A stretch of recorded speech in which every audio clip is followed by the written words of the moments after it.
বিশ্বনবী বলতেন আমার পরে কোনো নবী নাই, কোনো রাসূল নাই, তবে আমার পরে যদি কেউ নবী হতো আমার ওমর নবী হয়ে যেত। লা নবিয়্যা বা'দি ওয়ালা রাসূল, আমার পরে রাসূল নাই, কোনো নবী নাই, তবে লাউ কানা বা'দি নবিয়্যুন লাকানা উমর। প্রভু তুমি বলেছ রাসূল দেবে না, বলনি দেবে না ওমর, বলনি দেবে না হামজা তারি, খালিদ বিজয়ী সমর। প্রভু তুমি বলেছ রাসূল দেবে না, বলনি দেবে না ওমর, বলনি দেবে না হামজা তারি, খালিদ বিজয়ী সমর। প্রভু তুমি বলেছ রাসূল দেবে না। আল্লাহু আকবার। মদিনায় যত মুনাফিক ছিল জমের মতো ভয় পাইতো সাইয়েদনা ওমরকে। শয়তানদের লিডার ইবলিসও ভয় পেত ওমরকে। বিশ্বনবী বলেন ওয়াল্লাযী নাফসি বিয়াদিহি, ওমর ওই সত্তার কসম যেই সত্তার হাতে আমার আত্মা, মা লাকিয়াকা শাইতানু সালিকান ফাজ্জান ইল্লা সালাকা ফাজ্জান গায়রা ফাজ্জিক। ওরে ওমর, শয়তান যদি তোমারে কোনো রাস্তায় দেখে, ইবলিস যদি তোমারে কোনো রাস্তা দিয়ে হাঁটতে দেখে, ইবলিস ওই রাস্তা রেখে দিয়ে অন্য রাস্তা দিয়ে হাঁটে।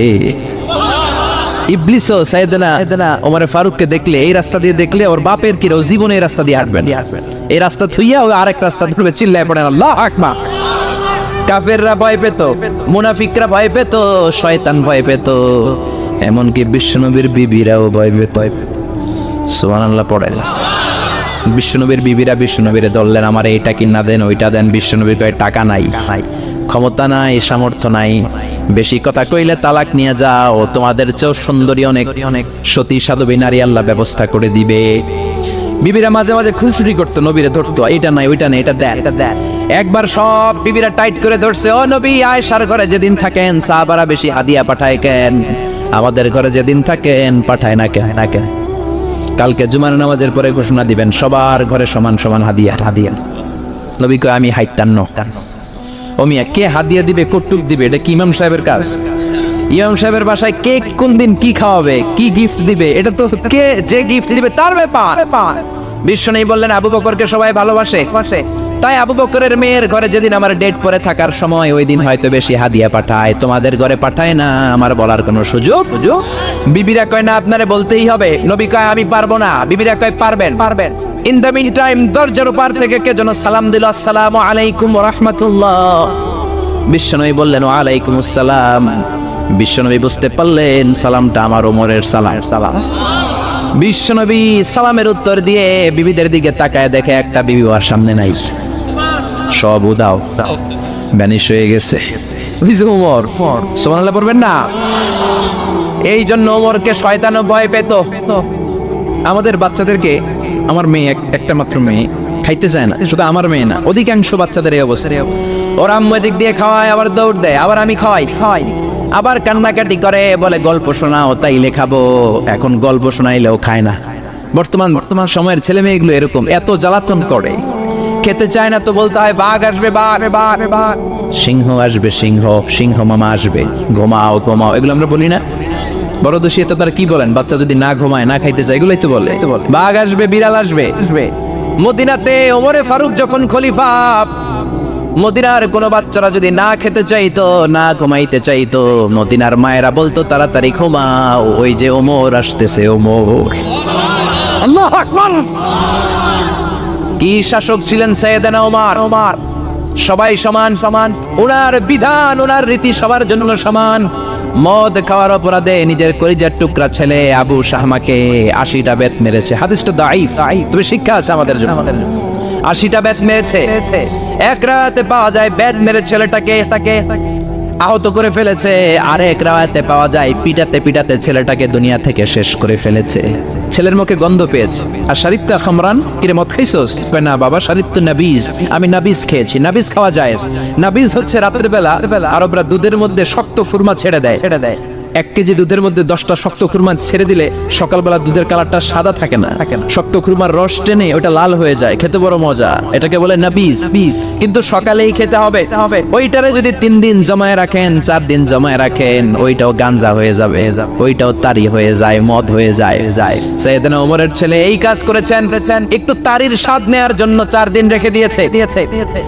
সাইয়েদনা ওমর বললেন কি খাইছস? কয় মদ খাই নাই। নাবিস খাইছস? এদিকে আয়। ইফতাহ ফামাক, মুখ খোল। করার পরে মুখের সামনে নাক নিয়ে গন্ধ দেখে মদের গন্ধ কলারটা ধরে মসজিদে নববীতে নিয়েছেন। ইন দা মিন টাইম মসজিদে নববীতে জোহরের নামাজ হয়। নিজের ছেলেকে মসজিদে নববীর উস্তাদা বলে, উস্তাদা তু মসজিদে নববী, মসজিদে নববীর পিলারে বেঁধেছেন। যেহেতু উনি খলিফা, মসজিদে নববীর ইমাম, জোহরের নামাজের ইমামতি করলেন। সালাম ফিরালেন, আসসালামু আলাইকুম ওয়া রাহমাতুল্লাহ, আসসালামু আলাইকুম ওয়া রাহমাতুল্লাহ। সালামের পর বললেন মাকানাকুম ইনদানা হাদ, সুন্নতের পর বসে যাবেন, আমাদের একটা হদ আছে। আল্লাহর দেয়া যে বিধান, বিচার, এটাকে আরবিতে বলে হাদ, প্লুরাল হচ্ছে হুদুদ। আমাদের হুদুদ আছে, মানে গুরুদণ্ড আছে, বসবেন। হাজার হাজার মানুষ সবাই ওযু করে যখন ঢুকতেছিল দেখে আবু শামা পিলারে বাঁধা। সবাই তো আশ্চর্য, কি আজীব তামাশা, প্রেসিডেন্টের পোলা বাঁধা। নামাজের পরে বাইরে আসার পরে হাজার হাজার মানুষ তাকিয়ে আছে। কানাঘুষা শুরু হয়ে যায়। সবাই বলে কি হয়েছে?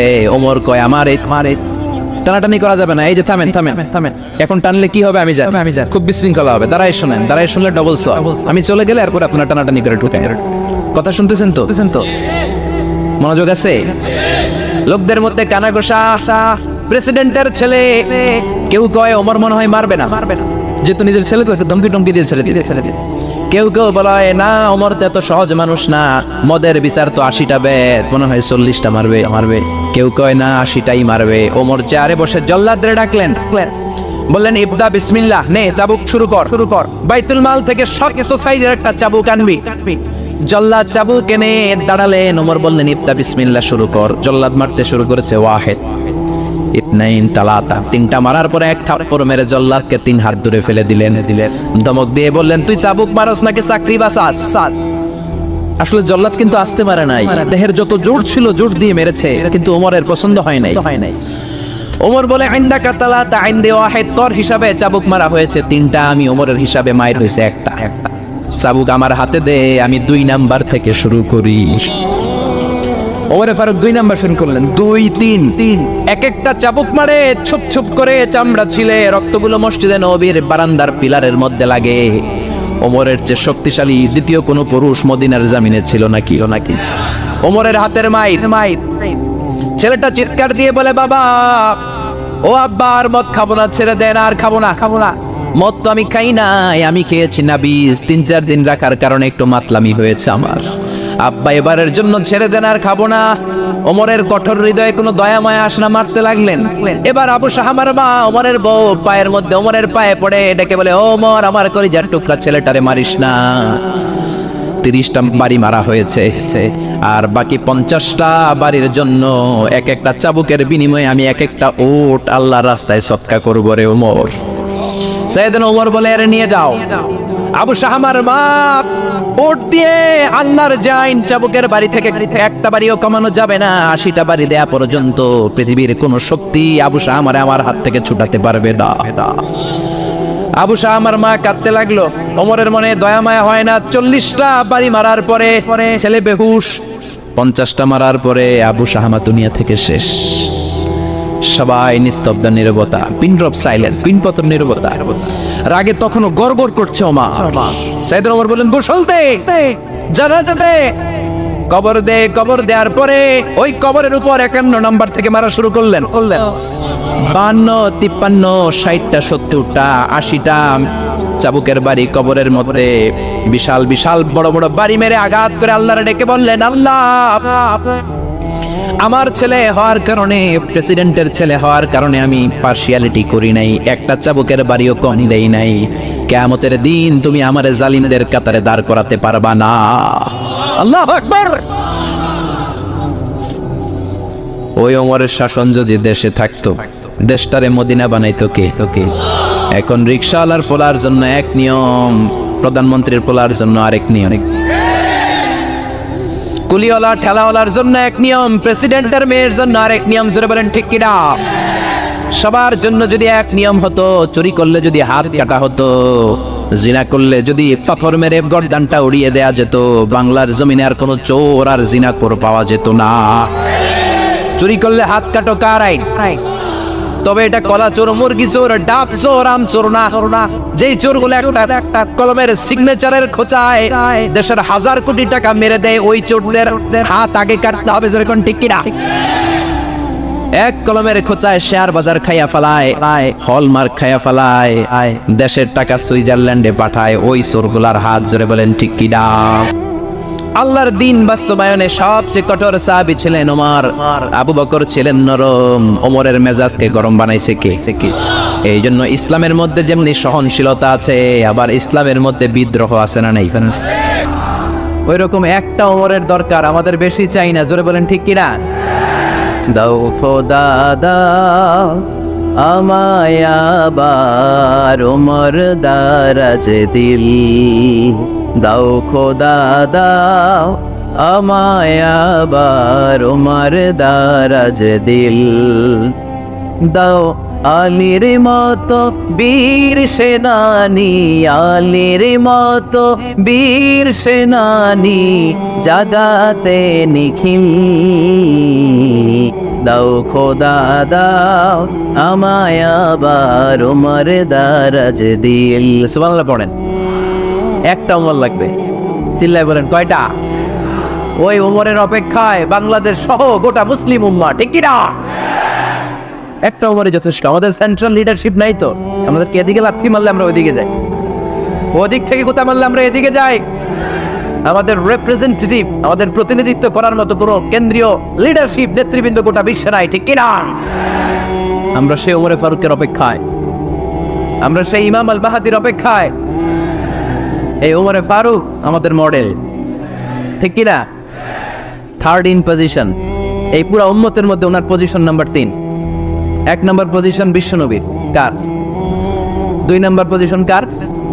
আবু বকর। 3 নম্বর পজিশন কার? ওমরে ফারুকের। বিশ্বনবী বলতেন লা নবিয়্যা বা'দি, লা নবিয়্যা বা'দি, আমার পরে কোনো নবী নাই।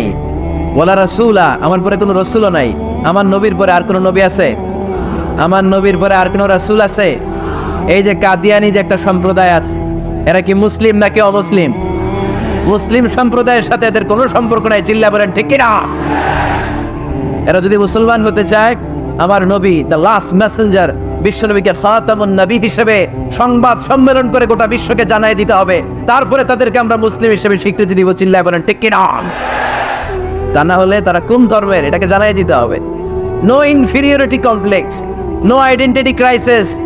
আইডেন্টিটি ক্রাইসিসে থাকা যাবে না, আপনারা কোন ধর্মের এটা জানাই দেন।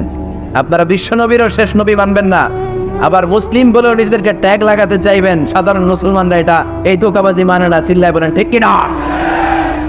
আমার নবীর পরে কোনো নবী নাই, আমার রাসূলের পরে কোনো রাসূল নাই, ঠিক কি না? আল্লাহর হাবিব বলতেন লাউ কানা বা'দি নাবিয়্যুন লাকানা উমর, তবে আমার পরে যদি নবী হওয়ার যোগ্যতা কারো থাকে, আমার ওমরের ওই যোগ্যতা আছে। সুবহানাল্লাহ পড়েন। প্রভু তুমি বলেছ রাসূল দেবে না, বলনি দেবে না ওমর, বলনি দেবে না হামজা তারি, খালিদ বিজয় সমর। প্রভু তুমি বলেছ রাসূল দেবে না, বলনি দেবে না ওমর, বলনি দেবে না হামজা তারি, খালিদ বিজয় সমর। প্রভু তুমি বলেছ রাসূল দেবে না। সুবহানাল্লাহ পড়েন। এজন্য আমরা একটা ওমর চাই। কয়টা? বেশি লাগবে? নেতার মতো নেতা কয়টা লাগে? জোরে বলেন কয়টা? Enough, that's enough. ওমরে ফারুক আওয়ার সুপার হিরো। ওনার সাথে বিশ্বনবী সাল্লাল্লাহু আলাইহি ওয়াসাল্লামের মুসাহারার সম্পর্ক ছিল। ওমরে ফারুক যে বিশ্বনবীর শ্বশুর, এটা অনেকে জানেই না। ওমরে ফারুক রাদিয়াল্লাহু তাআলা আনহু বিশ্বনবীর শ্বশুর ছিলেন, এটা আজকে নতুন শুনছেন। কে কে হাত তোলেন? দেখছেন হুজুর? সঠিক বলছি না আমি? অনেকে আমরা জানিই না। মাশাআল্লাহ, জানতে লজ্জা নাই, শিখতে লজ্জা নাই। লজ্জা হচ্ছে অজ্ঞতায় আর মূর্খতায়, ঠিক কি না? আমরা শিখতে রাজি আছি। যে কথা বলে আমরা তার ছাত্র। আমার আগে হুজুর কথা বলতেছিলেন, আমরা ছিলাম ছাত্র। এখন আমি কথা বলতেছি, এখন আমরা সবাই হয়ে গেছি ছাত্র, ঠিক কি না? যিনি বলেন তিনি শিক্ষক, বাকিরা আমরা ছাত্র, ঠিক কি না? 4 খলিফার 2 খলিফা, ইসলামের 4 খলিফার 2 খলিফা বিশ্বনবীর মেয়ের জামাই, আর বাকি দুই খলিফা বিশ্বনবীর শ্বশুর। সুবহানাল্লাহ পড়েন। সাইয়েদনা আলী রাদিয়াল্লাহু তাআলা আনহু, সাইয়েদনা উসমান যুন নূরাইন বিশ্বনবীর মেয়ের জামাই। উসমান রাদিয়াল্লাহু তাআলা আনহুর কাছে বিশ্বনবী দুই মেয়েকে বিয়ে দিয়েছিলেন, একজন মারা যাওয়ার পরে আরেকজন। বিশ্বনবী বলেছেন এরপরে আরেকটা থাকলে ওইটারও বিয়ে দিতা। সুবহানাল্লাহ পড়বেন না? দুইজন ছিল মেয়ের জামাই আর দুইজন ছিল শ্বশুর। সাইয়েদনা আবু বকর শ্বশুর, বিশ্বনবীর স্ত্রী আম্মা জান আয়েশা রাদিয়াল্লাহু তাআলা আনহার বাবা। বিশ্বনবীর স্ত্রী আম্মা জান হাফসা রাদিয়াল্লাহু তাআলা আনহার বাবা ছিল সাইয়েদনা ওমর ফারুক। চিল্লায় পড়ে আল্লাহু আকবার। জানো তো না পজিশন না, সাইয়্যিদু কুহুলিল জান্নাহ। জান্নাতে যত নারীরা যাবে, নারীদের সর্দারিনী হবে সাইয়্যিদাতুনা ফাতেমা রাদিয়াল্লাহু তাআলা আনহা। এই ফরিদপুরের যত ইয়াং স্টাররা তোমরা যারা জান্নাতে যাবে, তোমাদের লিডার হবে সাইয়েদনা হাসান আর হুসাইন রাদিয়াল্লাহু তাআলা আনহুমা। আর বয়স্ক মুরব্বীরা যারা জান্নাতে ঢুকবেন, আপনাদের লিডার হবে সাইয়েদনা আবু বকর আর সাইয়েদনা ওমর ফারুক রাদিয়াল্লাহু তাআলা। সুবহানাল্লাহ পড়তে পারলেন না? ওমর ফারুক এটা সাধারণ কোনো ক্যারেক্টারিস্টিক্স নয়, ওনাকে আল্লাহ তাআলা নলেজও দিয়েছেন, আবার দিনদারিও দিয়েছেন। আমার দিনী ভাইয়েরা খেয়াল রাখবেন, কোনো আলেমের মধ্যে বা কোনো নেতার মধ্যে যদি এই দুইটার সমন্বয় আপনি পান, যে তার জ্ঞানও আছে আবার দিনদারিও আছে, he belongs the knowledge and he belongs the তাকওয়া, সে গোটা বিশ্বকে জয় করে ফেলবে। ঠিক কিনা? যার মধ্যে জ্ঞান আছে, যার মধ্যে তাকওয়া আছে, তারে কেউ থামায় রাখতে পারে? ওমর ফারুককে এই দুই নেয়ামত দিয়ে ধন্য করেছে কে? সহিহ বুখারীর বর্ণনা, বিশ্বনবী সাহাবীদের সামনে একটা স্বপ্নের কথা বলছেন। বিশ্বনবী বললেন, আমি স্বপ্নে দেখলাম আমার আঙ্গুলের ফাঁকা থেকে দুধ বের হচ্ছে, আমি তৃপ্তি সহকারে দুধ খেলাম। খাওয়ার পরে দেখলাম আঙ্গুলের মধ্যে একটু দুধ লেগে আছে। আমার আঙ্গুলে অতিরিক্ত লেগে থাকা দুধটা আমি ওমর ফারুকের মুখের মধ্যে লাগিয়ে দিলাম। সাহাবারা বললেন, ইয়া রাসূলুল্লাহ, ইয়া হাবিবাল্লাহ, মাযা আওয়ালতা বিহি, এই স্বপ্নের আপনি কি ব্যাখ্যা করলেন, আমরা তো বুঝলাম না। বিশ্বনবী বললেন, আওয়ালতু বিহি আল ইলম, আমি এই দুধ দিয়ে জ্ঞানের ব্যাখ্যা করেছি, কারণ ওমরকে আল্লাহ যেই জ্ঞান দিয়েছে গোটা বিশ্বের কাউকে এত জ্ঞান দেয় না। এজন্য স্বপ্নে যদি কেউ দেখেন যে আপনি দুধ খাচ্ছেন, তার মানে আল্লাহ তাআলা আপনার জ্ঞান বাড়ায় দিবেন। ওমর ফারুককে দুধ খেয়ে অতিরিক্ত দুধের অংশটা বিশ্বনবী আবু বকর রাদিয়াল্লাহু তাআলা আনহুর মুখে দেন নাই, সাইয়েদনা উসমানের মুখে দেন নাই, আলী রাদিয়াল্লাহু তাআলা আনহুর মুখে দেন নাই। স্বপ্নে ওই অতিরিক্ত লেগে থাকা দুধটা বিশ্বনবী ওমর ফারুকের ঠোঁটের মধ্যে লাগিয়ে দিয়েছেন। এই হাদিস থেকে প্রমাণ হয় আল্লাহ তাআলা জ্ঞানের নেয়ামতে সাইয়েদনা ওমর ফারুককে ধন্য করেছেন। আবার বুখারীর বর্ণনা, বিশ্বনবী সাল্লাল্লাহু আলাইহি ওয়াসাল্লাম আরেকটা স্বপ্নের বর্ণনা দিচ্ছেন। তিনি বললেন, তোমাদের সবাইকে স্বপ্নে আমার সামনে দাঁড় করানো হলো। আমি দেখলাম তোমাদের কারো জুব্বা নাভি পর্যন্ত, কারো জুব্বা হাঁটু পর্যন্ত, কারো জুব্বা টাকনো পর্যন্ত। ওমর ফারুককে যখন স্বপ্নে আমার সামনে দাঁড় করিয়ে দেয়া হলো, আমি দেখলাম ওমরের জুব্বা এত লম্বা, ওমর টেনে হিচড়ে তার জুব্বা নিয়ে সামনে হেঁটে যাচ্ছে। সাহাবারা বললেন, ফামাযা আওয়ালতা বিহি ইয়া রাসূলুল্লাহ, ও আল্লাহর রাসূল, এই স্বপ্ন দিয়ে আপনি কি বোঝাতে চাইলেন, আমরা কিছু বুঝলাম না। বিশ্বনবী বললেন, আউয়ালতু বিহি আদ-দীন, আমি এই হাদিসের দ্বারা দ্বীনের ব্যাখ্যা করলাম, যার জামা যত লম্বা তার দ্বীনদারি তত বেশি। সুবহানাল্লাহ, আসতে পড়েন। স্বপ্ন দেখলেন কোন সাহাবীর জুব্বা নাভি, কোন সাহাবীর হাঁটু, কারোটা টাকনু, কিন্তু ওমর ফারুকের জুব্বা এত লম্বা, ইয়াজুরু সাওবাহু, তিনি তার জুব্বা টেনে হিচড়ে যাচ্ছেন। বিশ্বনবী বললেন, এটা দ্বারা আমি দ্বীন, আমি তাকওয়া, দ্বীনদারি, তাকওয়া এটার ব্যাখ্যা করেছি। তার মানে ওমর ফারুকের তাকওয়ার সামনে সব তাকওয়া পানি হয়ে যাবে। কোন সুবহানাল্লাহ। আল্লাহ তাআলা সাইয়েদনা ওমর ফারুককে দ্বীনের জ্ঞান দিয়েছেন, তাকওয়া দিয়েছেন। যুবক ভাইরা, যাকে আল্লাহ তাআলা দ্বীনের জ্ঞান দেয়, যাকে আল্লাহ তাআলা তাকওয়ার এই গুণ দিয়ে সমৃদ্ধ করে, তার জন্য গোটা বিশ্বের সব দরজাগুলোকে ওপেন করে দেয় কে? কত বড় মুত্তাকি ছিলেন সাইয়েদনা ওমর ফারুক। মদিনার সমাজে কয়জন মুনাফিক ছিল বিশ্বনবী ছাড়া কেউ বলতে পারতেন না। বিশ্বনবী কোন সাহাবীকে মুনাফিকদের লিস্ট দিয়ে যান নাই, একজন সাহাবী ছাড়া। দেখি কেউ বলতে পারেন কিনা ওই সাহাবীর নাম? কি নাম? হুযায়ফা ইবনুল ইয়ামান রাদিয়াল্লাহু তাআলা আনহু। ওনাকে বলা হতো সাহিবু সিররি রাসূলিল্লাহ, আল্লাহ রাসূল সাল্লাল্লাহু আলাইহি ওয়াসাল্লামের গোপন তথ্যের ধারক বাহক। সুবহানাল্লাহ পড়বেন না? বিশ্বনবী ইন্তেকালের আগে মদিনার সমাজে মোট কয়জন মুনাফিক আছে, এই তথ্য আবু বকরকে বলেন নাই, ওমর রাদিয়াল্লাহু তাআলা আনহুকে বলেন নাই, উসমান রাদিয়াল্লাহু তাআলা আনহু, আলী রাদিয়াল্লাহু তাআলা আনহু, আশরাতুল মুবাশশিরিনা বিল জান্নাহ কোন সাহাবীকে বলেন নাই, শুধুমাত্র কেবলমাত্র একমাত্র হুযায়ফা ইবনুল ইয়ামান রাদিয়াল্লাহু তাআলা আনহুর কাছে মুনাফিকদের লিস্টে বিশ্বনবী দিয়ে গিয়েছেন। সুবহানাল্লাহ পড়েন। মদিনায় কারা কারা মুনাফিক কেউ জানতো না হুযায়ফা ছাড়া। কে ছাড়া? নামটা আজকে মুখস্থ করেন, যাতে অন্য কোনো ওয়াজে কেউ জিজ্ঞেস করলে বলতে পারেন। মুনাফিকদের লিস্ট যে সাহাবীর কাছে বিশ্বনবী দিয়ে গিয়েছিলেন, সাহাবীর নাম কি? নামটা কেমন লাগে? ভালো লাগে? অনেকে আমারে জিজ্ঞেস করে, হুজুর আমার ছেলে হবে আগামী মাসে, একটা নাম দেন। নাম দিয়ে দিলাম হুযায়ফা। যাদের হবে ছেলে, এই এলাকায় যাদের নেক্সট কয়েক মাসে ছেলে হবে, খালি হুযায়ফা চলবে। কি চলবে? ভাল লাগে? নামটা ভাল লাগে? রাইখেন, অনেক সুন্দর না? উনি জানতেন মুনাফিক কারা। দেখেন ওমরে ফারুকের তাকওয়ার লেভেলটা কত হাই। ওমরে ফারুক একদিন হুযায়ফা রাদিয়াল্লাহু তাআলা আনহুর কাছে গেলেন, যে বললেন, হুযায়ফা, বিশ্বনবী ইন্তেকালের আগে মুনাফিকদের নামের লিস্টটা কারো কাছে দেয় নাই, আমার জানা নাই, সাইয়েদনা আবু বকরের জানা নাই, কোন সাহাবীর জানা নাই, তুমি ছাড়া। আমি তোমার কাছে জানতে চাই, আমি ওমরের নামটা ওই মুনাফিকদের খাতায় আছে কিনা আমার একটু বলো। আমার ওমরের নামটা ওই মুনাফিকদের লিস্টিতে একটু আছে কিনা, নামটা একটু বলো। যদি থাকে আমি ভালো হয়ে যাব। আমি নেফাকে দূর করে পাক্কা মুমিন হতে চাই। আমার নাম যদি মুনাফিকের লিস্টে থাকে আমি তো শেষ। হুযায়ফা চোখের পানি ছেড়ে দিয়ে বলে, আমিরুল মুমিনিন, কেমন প্রশ্ন করলেন আপনি? আপনি বিশ্বনবীর শ্বশুর। এই উম্মতে আপনার পজিশন 3 নাম্বার।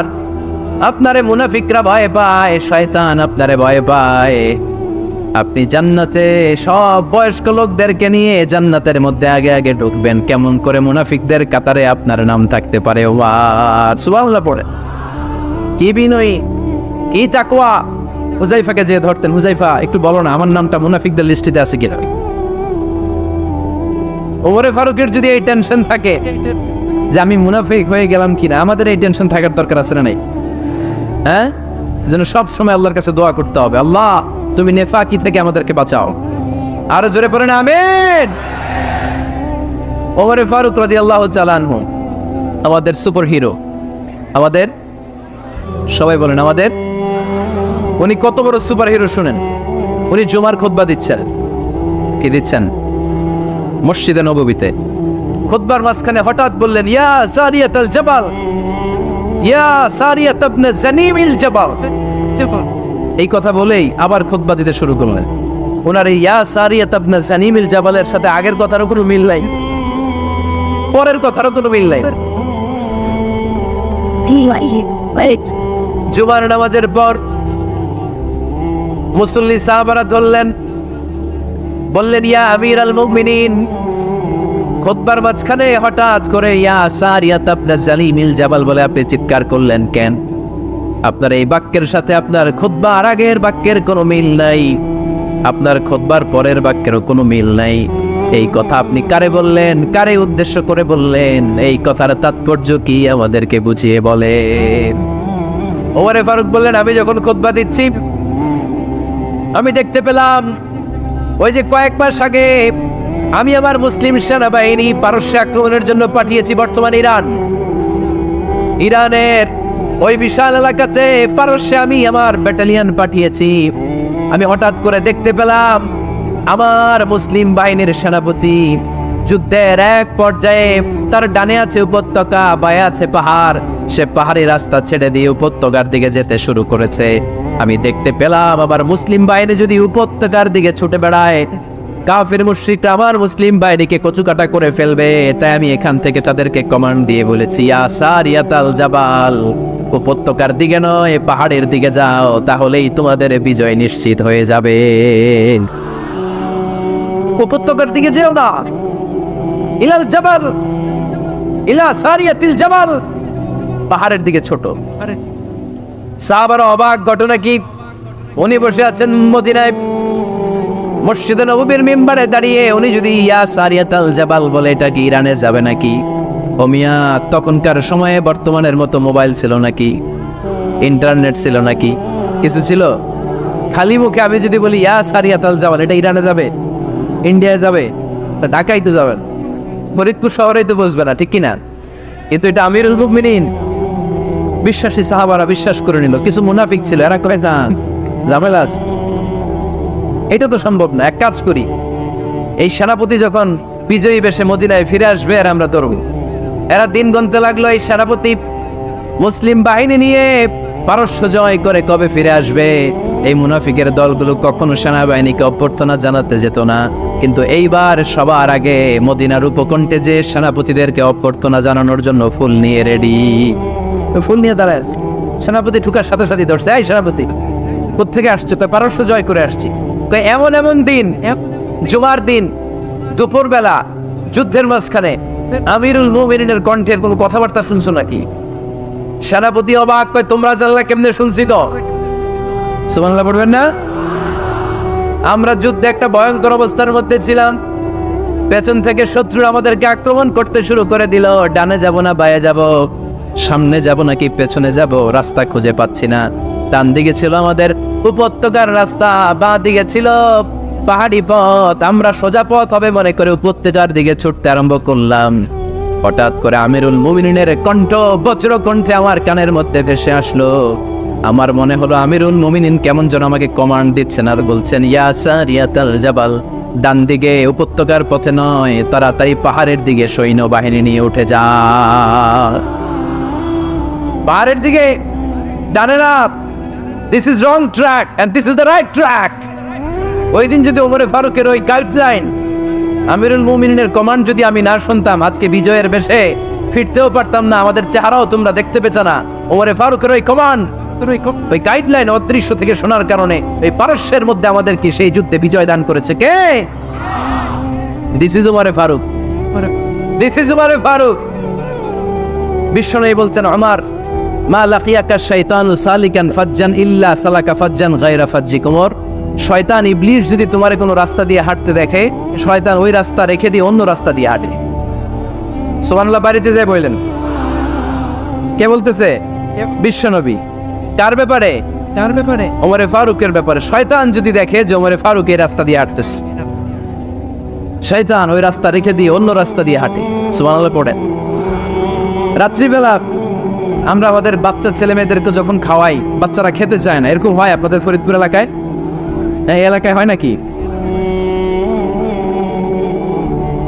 খেতে চায় না বাচ্চারা, এই চকলেট দেখায়া, এই মিনা কার্টুন দেখায়া, এইটা সেইটা এগুলো সেগুলো বলে, গল্প টল্প বলে ভুলাইয়া খাওয়ানো লাগে, তাই না?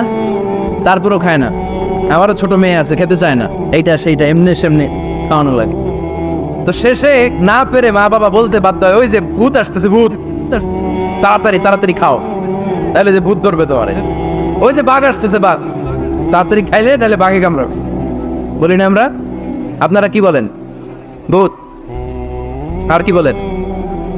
হ্যাঁ হ্যাঁ, আচ্ছা, এক এক জায়গায় এক একটা আমরা বলি, ভূত আসবে, বাঘ খাবে, ভাল্লুক খাবে, তাড়াতাড়ি খাও। মদিনাতে যখন ওমরে ফারুক আমিরুল মুমিনিন, মদিনার মায়েরাও বাচ্চাদেরকে খাওয়াতে পারতো না, ছোট্ট মেয়েদেরকে খাওয়াতে পারতো না, খাওয়া নিয়ে যন্ত্রণা করতো। বাচ্চারা যখন মদিনায় খেতে চাইতো না রাত্রিবেলায়, মদিনার মায়েরা বলতো, তাড়াতাড়ি খাও, হা হুয়া ইয়াতি উমর, হা হুয়া ইয়াতি উমর, তাড়াতাড়ি খা, নাইলে ওই যে ওমর আসতেছে, Omar. This is our superhero Sayyidna Omar Farooq রাদিয়াল্লাহু তাআলা। শুধু শয়তানি ভয় পেত না, মুনাফিকরাও ভয় পেত, জমের মতো ভয়। শুধু তাই না, আমাদের আম্মাজান বিষ্ণু ইসলামের স্ত্রীরাও ওমর ফারুককে ভয় পেতেন। সুবহানাল্লাহ কবেন না? মাঝে মাঝে বিষ্ণু ইসলামের সাথে আম্মাজান আয়েশার ঝগড়া হতো, হতো না? আপনাদের ফ্যামিলিতে ঝগড়া হয়? হয় না? হয় না? কার কার দেখি? পরে আল্লাহ, অনেক আল্লাহর ওলি আছে তো এই জায়গায়, ঝগড়া হয় না? এ কি কথা কয়, ঝগড়া হয় না বলে? বিশ্বনবীর ফ্যামিলিতে ঝগড়া হয়, আপনার ফ্যামিলিতে হয় না? মিষ্টি ঝগড়া। আর ও বিয়েই করে নাই,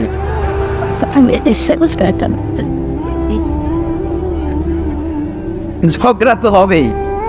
দাম্পত্য জীবনের মজাটাই তো এখানে, কখনো ঝগড়া, কখনো আনন্দ, একটু বৃষ্টি, একটু রোদ, একটু হাসি, একটু কান্না, ভালো লাগা ভালোবাসা শেয়ার করে নেয়া, মিলেমিশে একাকার হয়ে যাও, ঠিক কিনা?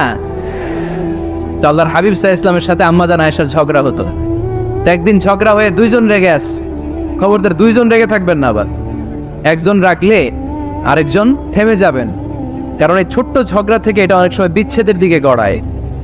আমার প্রিয় ফরিদপুরবাসী, ভাবি রেগে গেলে আপনি রাইগেন না, ওই দিন আপনি একটু ঠান্ডা থাকেন। আবার আপনি রেগে গেলে আমার মাইকের আওয়াজ যদি ভাবিরা শুনেন, আপনারা রেগে যায় না, একটু ঠান্ডা থাকবে। দুইজনে রেগে গেলে তো তৃতীয় বিশ্বযুদ্ধ শুরু হবে, তাই না? একজন রেগে গেলে আরেকজন ঠান্ডা, কারণ এই সামান্য ঝগড়া থেকে ইগোর কারণে এটা বিচ্ছেদ আর ডিভোর্স পর্যন্ত গড়ায়। আর শয়তান এখানে উস্কানি দেয়, কারণ ইমানদারদের ফ্যামিলি ভাঙতে পারলে শয়তান সবচেয়ে বড় খুশি হয়, আর ইমানদারদের ফ্যামিলি টিকে থাকলে খুশি হয়ে যায় কে? আম্মা জান আয়েশা রাদিয়াল্লাহু তাআলা আনহার সাথে বিষ্ণু ইসা ইসলামের ঝগড়া হতো মাঝে মাঝে। একবার ঝগড়া হলো, বিষ্ণু ইসা ইসলামও রাগ, আম্মা জান আয়েশাও রাগ। বিষ্ণু